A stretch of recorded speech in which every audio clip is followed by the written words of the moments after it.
Let's talk about the CIA. We've got a new appointed director, John Ratcliffe. What does a director of CIA actually do? I mean, what's the significance when you get a new director in there? Yeah, it's a big deal. It's not as big a deal as it used to be before the creation of the Office of the Director of National Intelligence. But it's a big deal. Let me explain the differences between CIA director and the DNI. The DNI, Director of National Intelligence, is the nominal head of all 18 intelligence agencies that we have in government. And I say nominal head because really what the DNI controls is the budget and the president's daily brief. That's it. Nobody goes to the DNI to say, hey, let me tell you about this idea for a covert action plan that we have, or we're going to go over here and do this, or we're going to open a secret base over here. The DNI isn't even cleared for some of that information. All the DNI Mm. does is the budget and the president's daily brief. Um, Where do they get the brief? I mean, they have to get the brief from the agencies, right? from the They have to tell CIA. them See, something. the PDB used to be a CIA only publication, only, and now it's been opened up to the State Department's Bureau of Intelligence and Research and to DIA. So their analysts are able to contribute articles, and because the PDB staff, the editors, now sit under the ODNI, they are the ones that accept and reject and edit whatever they think the president needs to see the next morning at 0700. So that's nice, but it's not terribly important.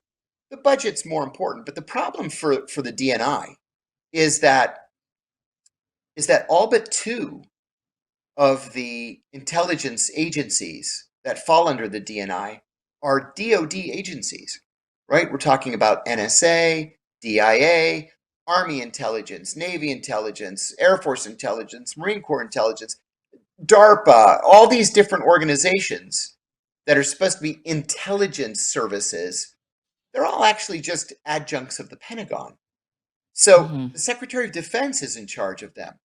That leaves only the budget, which is secret, for ODNI. Now, the CIA director is running operations, running analysis, running R&D for science and technology, um, briefing Congress, and responding to Congress. The CIA director is the one that shepherds the CIA budget through the congressional oversight committees. Even though DNI is supposed to be on the flow chart higher than CIA director, the CIA director is far more important. Look at it this way, too. In the last 50 years or so, about half of the presidents have made the position of CIA director a cabinet position. DNI is not a cabinet position. It's never been a cabinet position. Isn't it now, So though?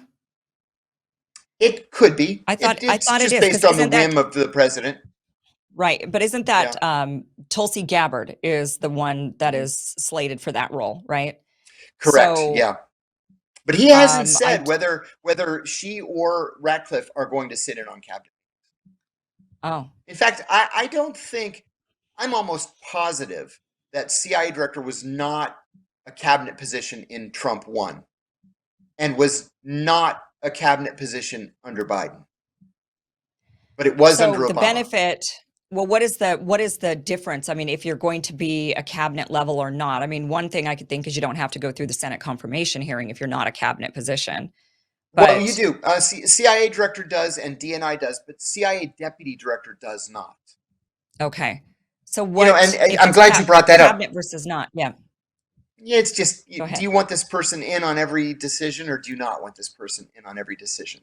Like if do you want the CIA director sitting in a meeting to go over your housing subsidization policy, really, or whether or not you're going to end the Department of Education? It's kind of a waste of time. And then for all these years too, really since the 1980s, um, the FBI director's been jumping up and down and saying, "Well, how come they get to be in the cabinet and I can't be in the cabinet?" And then you have that to deal with too. Seriously, Okay. it's Yeah. so pathetic. Yeah. Yeah, So you're saying that the director of the CIA is still more powerful than, so John Ratcliffe will be more powerful than Tulsi Gabbard in the new by administration. far. Yeah, by far. And this leads to another thing too. There was a rumor in Washington just a couple of weeks ago that Amaryllis Fox Kennedy, Bobby Kennedy's daughter-in-law and his campaign manager, was going to be named the deputy CIA director. And I have to admit, I went on a couple of shows and said I thought this was a fantastic idea, because she had been for many years a deep cover CIA officer. She knew how the organization worked from the inside. But Senator Tom Cotton, the conservative Republican from Arkansas, said, "Oh, no, you don't." Tom Cotton has always wanted to be the CIA director. He thought he was going to be CIA director in Trump 1, and Mike Pompeo was chosen instead. So Cotton sent word to the White House that he would block Amaryllis Fox Kennedy from being the CIA director. Well, now the word is, that's okay. We're going to make her the Deputy National Security Advisor. Well, the National Security Advisor ranks above both the CIA Director and the Director of National Intelligence. So she's going to be the Deputy National Security Advisor for Counterterrorism, which makes her at least as important as the CIA Director. Trying to understand this flow chart. It's hard. A lot of the lines are dotted. They're not straight. Yeah. Well, and it just seems like, okay, I would think so you're thinking that she's going to get NSA, or sorry, what was it? NSC. NSC, okay. Deputy. Oh, okay. And has that not been named? That's deputy. So who is there a secretary for that one? Is that a cabinet position? No, it's a cabinet position, but it is not subject to congressional confirmation, because it's an executive office of the president position. So that is former Congressman Walz of Florida, 3-term congressman, longtime member of the Intelligence Committee. Actually, quite a very good choice. Somebody who knows the way the sausage is made. Yeah, so and I think she would complement him very well. Okay. She would be under him as the deputy. Yeah. So this CIA, leads to another thing too. Yeah. Yeah. I'm sorry to interrupt. John Brennan, when he was the Deputy National Security Advisor for Counterterrorism, came up with this thing called the kill list. So every Tuesday morning at 9:00, a small group of intelligence leaders would meet, and they would drop a list of everybody who was to be killed that week with drones. I'd be interested to know if the Trump administration continues that.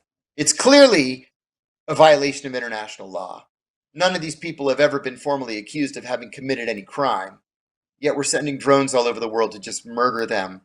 If they're as bad as we say they are, we should charge them with a crime. Right. We don't know if they're going to continue that policy or not. But she would be in charge of it now.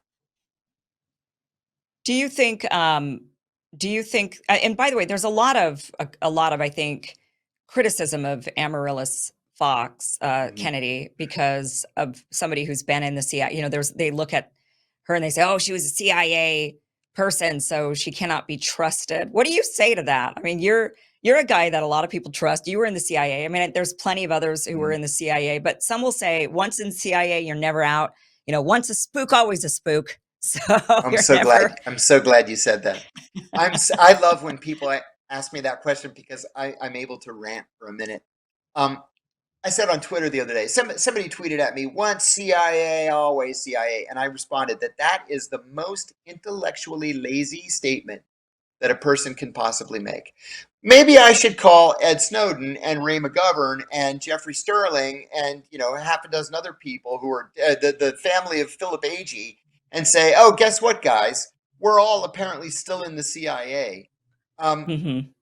Sure, there are a lot of people who have been in the CIA who are true believers. I debated a former CIA officer recently, Andrew Bustamante, who came off like he was doing a 2-hour-long infomercial for the CIA. So sure, there are a lot of people like that out there. She's not one of them. She had a good career as a non-official cover officer, deep cover, very hard job and very risky and dangerous. And she just decided, "I don't like the way things work here. I'm leaving." And she left. So she's seen the good, the bad, and the ugly. And I would consider her to be more of an outsider now than than the insider that she used to be. Somebody who can make changes based on a personal experience, changes that would be good for the country. I would take her over, Tom Cotton or Mike Pompeo any day. Thanks for watching this clip from the full Kim Iverson Show. If you want to watch the full show, visit KimIversonShow.com. The show airs every Monday through Friday at 5 p.m. Pacific, 8 p.m. Eastern. Again, it's KimIversonShow.com. See you there.